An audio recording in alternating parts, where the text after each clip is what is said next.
ಬಿಚ್ಚೊಂದು ಅಂದೆ. ಅಲ್ಲಿ ಚಿಟ್ಟಿಗೆ ಬರಬೇಡ, ಸೀರೆ ಗಂಟು ಬಿಚ್ಚೊಂದು ಏನು ಜಂಪರ್ ಗಂಟು ಬಿಚ್ಚೊಂದು ಅಂದೆ. ಅವ್ರು ಏನಂದ್ರು, ಎಲ್ಲ ಬಿಚ್ಚ ಶುರು ಮಾಡಿದ್ರು.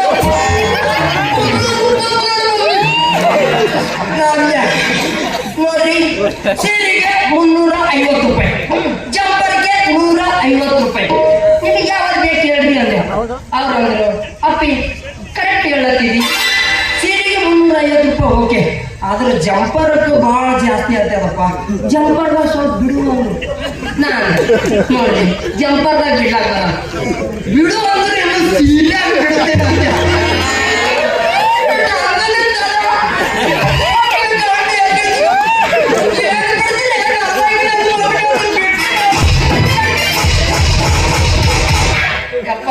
ನಿನಗೆ ಅಂತ ಬರೀ ಖುಷಿ ಆದ ಬರೀ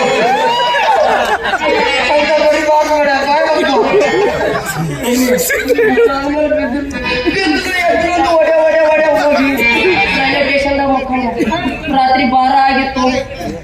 ಬಂದು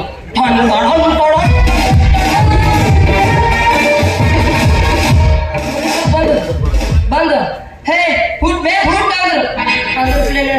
ಯಪ್ಪ ನಮ್ದು ಇನ್ನೂ ಊಟ ಆಗಿದ್ರಿ ಅಂತ. ಕನ್ನಡ ಬಿಟ್ಟು ಮಾತು ಬರೋಲ್ಲ ನಾವು ಕರ್ನಾಟಕದವರು. ಅಂದ್ರೆ ಹುಟ್ಟೆ ಮೊಸರಿಗೆ ಹುಟ್ಟಂದ್ರ ಅದ್ರ ಕೂಡಲೇ ಅವಾಗ ಗೊತ್ತಾಯ್ತು ಮಮ್ಮಿ ಅವ್ರು ಸಂಸ್ಕೃತದಾಗ ಮಾತಾಡೋದು. ಯಪ್ಪ ಸುಮ್ಮನೆ ಇಲ್ಲಿಂದ ಯಾಕೆ ಹೋಗ್ತೀನಿ ಅಂತ ಯಾಕೆ ಹೋದೆ.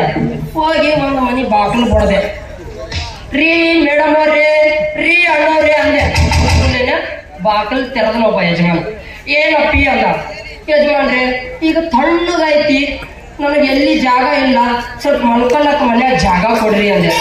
ಅಪ್ಪಿ ನಮ್ಮ ಮನ್ಯಾಗ ಹೆಣ್ಮಕ್ಳು ಅದಾರ, ಸ್ವಲ್ಪ ಮುಂದೆ ಹೋಗಪ್ಪ, ಇಲ್ಲಿ ಬ್ಯಾಡ ಅಂದ್ರು. ಅದನ್ನು ಕರೆ ಆಯ್ತಿಲ್ಲವ, ಮನ್ಯಾಗ ಹೆಣ್ಮಕ್ಳು ಅದಾರ ಅಂದ ಮ್ಯಾಲ ಮಕ್ಕೋಬಾರ್ದು ಅಲ್ಲಿ ಇರಬಾರ್ದು ತಪ್ಪು ಅಂತ ಮುಂದೆ ಹೋದೆ. ಮುಂದೆ ಹೋದ ಕೂಡಲೇ ನಾನು ಮತ್ತೊಂದು ಮನೆಗೆ ಹೋದ ತಕ್ಷಣ ಹೊರಗ ಕುಂತಿದ್ದನಪ್ಪ ಯಜಮಾನ. ಯಜಮಾನ್ರ ನಿಮ್ಮ ಮನ್ಯಾಗ ಹೆಣ್ಮಕ್ಳು ಅದಾರೇನ್ರಿ ಅಂದೆ. ಯಾಕ ಅಂದ. ಸ್ವಲ್ಪ ಮಲ್ಕೋಬೇಕಾಗಿತ್ತು ಅಂದೆ.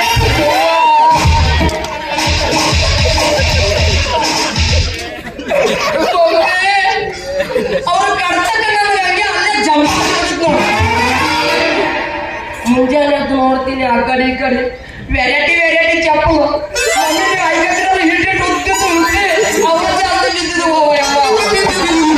ಮಮ್ಮಿ ಮತ್ತೆ ಮಾತು ಕಿವಿಯಾಗ ಗುಯಿ ಕಟ್ಲತ್ತಿತ್ತು. ಹೇಳು ಎದ್ದೇಳು ಎದ್ದೆ ಒಂದು ಗ್ಯಾರೇಜ್ದಾಗ ಹೋಗಿ ಸೇರ್ಕೊಂಡು ಕೂಡಲೇ ಅಲ್ಲಿಗೆ ಡಾಕ್ಟರ್ ಸಾಬ್ರು ಬಂದ್ರು. ಏ ಅಪ್ಪಿ ನಮ್ಮಲ್ಲಿ ಒಂದು ಡ್ರೈವರ್ ಕೆಲಸ, ಕಾಂಪೌಂಡರ್ ಕೆಲಸ ಖಾಲಿ ಐತಿ, ತಿಂಗಳಿಗೆ